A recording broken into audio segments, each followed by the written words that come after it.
suffers a loss, they more times than not want to get right back out on the field to try to, to get that sour taste out of their mouths. But now you have this whole week to kind of still mull on that.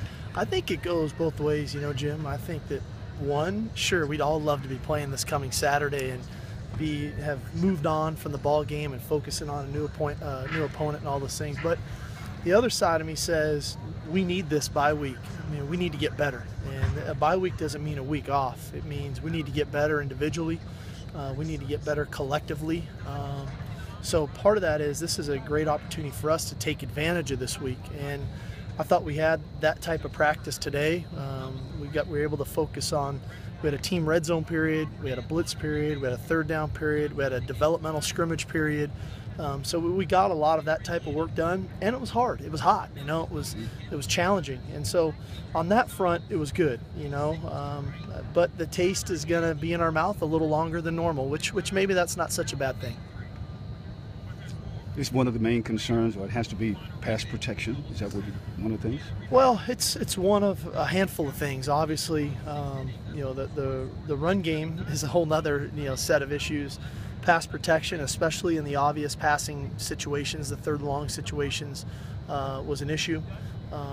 The zone read run game out of the pistol that Boston College hit us with was obviously another issue. So we've got plenty of things to work on, and that's why I say I think the bye week might be coming at a really good time for us to shore some of that stuff up.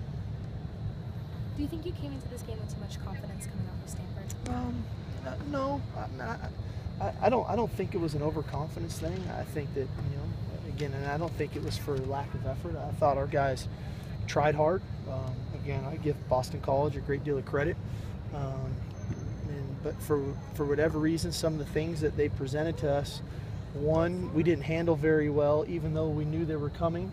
And then two, when we had to make the in-game adjustments, those in-game adjustments didn't occur as quickly as we would have liked. And so we have to do a better job as coaches, myself, it starts with me first, of handling those things. And then also making sure we're in the right frame of mind when the ball's kicked off, and then also in-game as we deal with some of the adversity that we face within the ball game. Because some of the things they were successful with, you will see them again. Without a doubt. There's no doubt about that. And as I said to the team, let's not lose sight of who we are. We're USC, and nobody's feeling sorry for us of how many scholarships we have or don't have. We're going to get everybody's best shot. We're going to get everybody's best game. We're going to get everybody's best schemes. We're going to get things that they haven't shown on film and that are new to us within the game. And what's critical for us is that we give everybody else our best shot every time we take the field. And that didn't happen last Saturday night. We didn't give Boston College our best shot. We took theirs. We didn't give them ours. And the end result is we lose 37-31. Coach, with the zone read causing you guys maybe to be a little extra tired, was there maybe an issue with the depth based on the inability to stop it? No, I think that the biggest issue was we were thinking quite a bit. And when you start thinking, you start playing with hesitation. You don't play as fast. You don't play as physical. And again, credit to their offensive staff. They gave us quite a bit of unbalanced pistol, fly motion. They challenged us a lot to fit runs exactly right. And they, whether the stars aligned right, every time we didn't fit it right, they made us pay, and they made us pay, drastically. And so I don't think it was for lack of depth. I think we could have helped ourselves a little bit more by offensively converting some third downs early and putting ourselves in better third down scenarios to allow our defense some time on the sidelines. But that didn't occur, and it's a team game, and everything goes hand in hand, and that night it just didn't happen that way. Do you think you need to throw the ball more earlier in the game or correct in second down? I think every game's different. I think that you have a game plan when you go into a ball game that you think is going to be successful, and then you have to make those in-game adjustments as the flow of the game, as the personality of the game takes shape. I go back, win, lose, or draw after every game. There's 5, 7, sometimes 10 plays you look back on and say, I would have done this different, I would have done that different as a play caller or as the head coach. And sure, there was moments in that game where I would have liked to have throwing the ball probably a little bit more earlier in the ball game, but that didn't happen. You know, I look back at the 4th and 2 on our own 48 there that we decided to punt the ball again instead of going for it. I wish I could have that one back, but you learn from those things. You take them with you, and then you lean on those experiences in the future when you get faced with the same situations.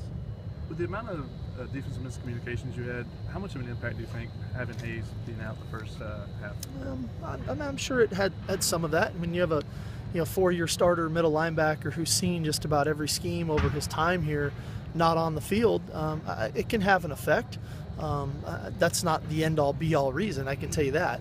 But it would have been nice to have him, but it is what it is. You play the hand you're dealt, and we didn't have Hayes in that first half. We got him back in the second half, and we have him moving forward now. A couple just things of note, guys. Christian Tober suffered a broken collarbone at practice on Thursday. He had surgery at USC Keck Hospital, so he'll be out for a little bit of time. And DJ Morgan has decided to retire from football and focus on track. And so I recruited DJ out of high school. He was an elite track athlete, and he wants to get healthy for that opportunity. And so wishing him the best of luck. Juju just hit the ankle. You could probably tell in the game he was a little hobbled. We had about 4 guys today that we're using the bye week for a really extended rehab. If you notice, they were out here at the beginning of practice and then went inside. Leonard was one of those. Juju was one of those. Trey Madden was one of those, and I'm drawing a blank on some. Randall Telfer was one of those. So just want to get those guys really healthy. And again, the bye week is about getting better. For some guys, it's getting better physically. For other guys, it's getting better mentally, getting their minds right. And for other guys, it's getting better at their craft on the field. And so everybody's at a little different place, but we need to get better here over the next few days.